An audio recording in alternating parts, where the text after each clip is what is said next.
Yeah, man, I want people to get to know the team. There's a lot of people that support me in this stuff that I do, and I just think it's important to shine the light because I clearly need help.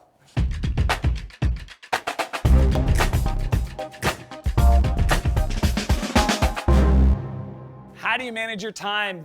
It's such a crazy question because you don't manage your time. Time's gonna happen regardless if you know what you're doing within the time or not.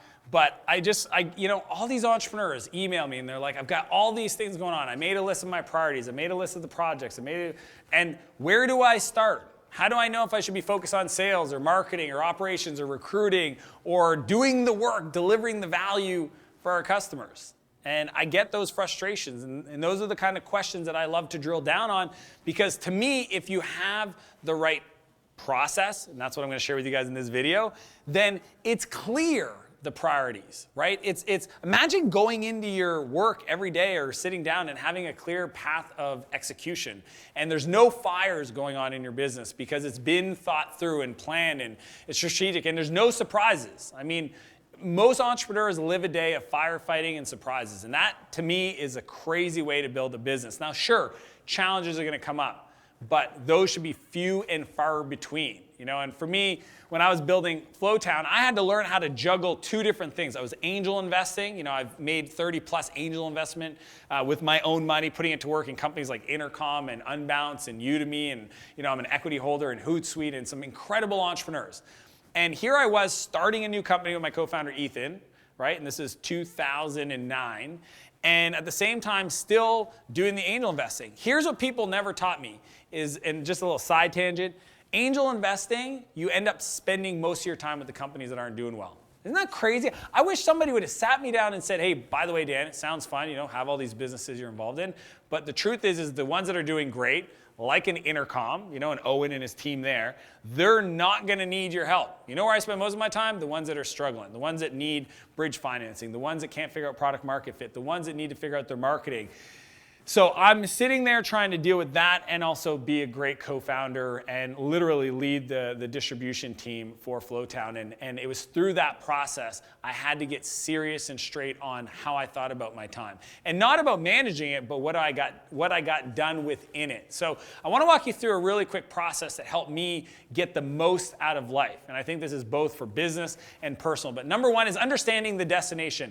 Where do you want to go? With my angel investing, I had an idea for the portfolio. With the company Flowtown, I had an idea for the outcome, right? Here were the milestones, here was the destination. Understanding where you want to get to will give you clear feedback on what things are priority today. Because to me, it always comes back to right time, right action.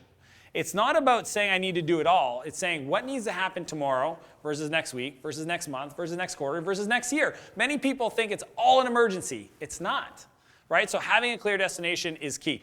Number two is what's the strategy? Okay, once I understand, well, this is where I want to go, what are the things I'm going to decide are going to support me in getting to that outcome? Not just allow the world to be reactive against me. I'm going to be proactive on it. I am going to decide that for this category of things or that, I'm going to do these things that are going to get me those outcomes. Then I have a strategy. Okay, once I have the strategy, number three is really what are the resources I need? And this is probably the area that people forget about. Look, I call it management bandwidth. If you don't have the bandwidth to take on 3 net new projects in the next 3 months, then you just can't do it. Because it doesn't make sense to try to start something that you're under-resourced on. And maybe the resource is financial, right? If you decide, well, you know what, we're going to need to hire 3 people next quarter. It's like, cool, where's that money going to come from? Well, it's going to come from cash flow. Great, show me the cash flow projections. Oh, by the way, you're in a negative right now, and you think you're going to be able to fund and hire those people. So not knowing how to actually resource the strategy and give the resources to execute is where a lot of waste happens. To me, managing time is about being efficient, that when you sit down to do something, to take action, to get work done, that it's efficiencies inside that time window, right? Number 4 for me is about scheduling it. You need to put it to paper and pen. You need to put it in your calendar. You need to make sure that you understand and block time it, that when you start to work on a major project that you look over the next 3 months, you decide, okay, Monday, Wednesday, Friday, I'm going to spend 2 hours every morning on just this project, and move it forward and push it uphill, because trust me, the world doesn't want to change. Your team doesn't want to change. Your customer doesn't want a new thing. Everything would love to just keep it business as usual. What I'm asking you is putting it in the calendar to even look to say, do I have the time to get all these things done? Even if you do all the other work, if you actually don't schedule it and block time it, then you'll never know if you have the bandwidth to get it all done. And it sounds crazy, because I had a friend the other day on Facebook. He was like, this other guy commented and said, my calendar looks like this, and it was like all scheduled. And this other guy goes, I can't believe you live your life like that. I would go nuts if my whole day was scheduled. And I laughed. I'm like, look, my whole week is, there's no empty spots. Everything. Now, do I have 2 hours to go get my workout in? Do I have X amount of time to go read? Do I have my massages scheduled into my 2-week cycle? Absolutely. So you can have a busy schedule, but actually plan the recharges. But here's the thing.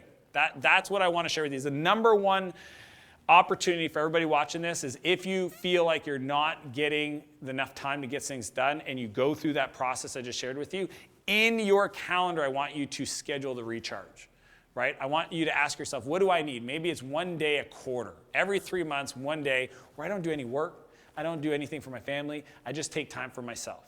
And that might be going for a hike. It might be spending time in water. I think water is an important one. Reading, journaling, whatever it is for you, I want you to schedule in the recharge, right? So that you can be a better person for your family, your team, your community. I mean, it's funny how I talk to entrepreneurs. I'm like, so tell me about the thing that you love to do the most. And they're like, well, I love to snowboard. Me personally, I'm like hardcore snowboarder. That's my thing. And then I ask them, okay, well, if that's your thing, how are you after you come back from doing that? And for me, I'm on cloud 9. I am a happy person. I am energetic. I'm excited. All these things. Like, okay, so wouldn't you want that person to show up in your life with your team and your family and all that? It's like, yeah. It's like, okay, so where's that on your schedule? Where's that as part of your strategy? So I want to encourage you all to build in the recharge into your planning, because that's where the real magic happens. So with that, I want to ask you below in the comments, what are you going to do to recharge your life? What's the activity, right? And it could be nothing. If you want to meditate for 4 hours, cool. Just write it below in the comments. I can't wait to read them and reply to every one of them. As per usual, I want to challenge you to live a bigger life and have a bigger business. I'll see you next Monday. If you like this video, be sure to subscribe to my channel, and I'd also encourage you to join my newsletter, where I share exclusive invites to private events and other free training programs. And if you're ready to get going, want more content, I got 2 playlists for you queued up. I'll see you next Monday.